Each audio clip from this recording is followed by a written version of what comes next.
Во пописот ќе влезе и диаспората со тоа што со посебна апликација ќе ги внесуваат своите податоци на веб страната на Заводот, а вториот начин да добијат информации од блиски членови на домаќинствата, најави директорот на Заводот за статистика Апостол Симовски.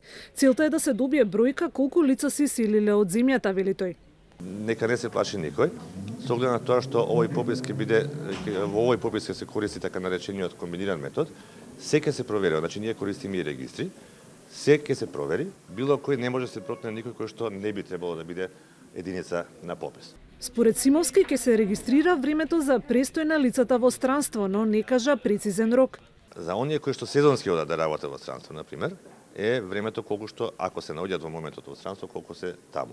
За оние кои што се трајно во странство, а доаѓаат во татковината за одмор, за посета на роднини и пријатели, тој прекин не се смета, тоа отсуство од таму кај што сега се наоѓаат не се смета за прекин на престојот во странство.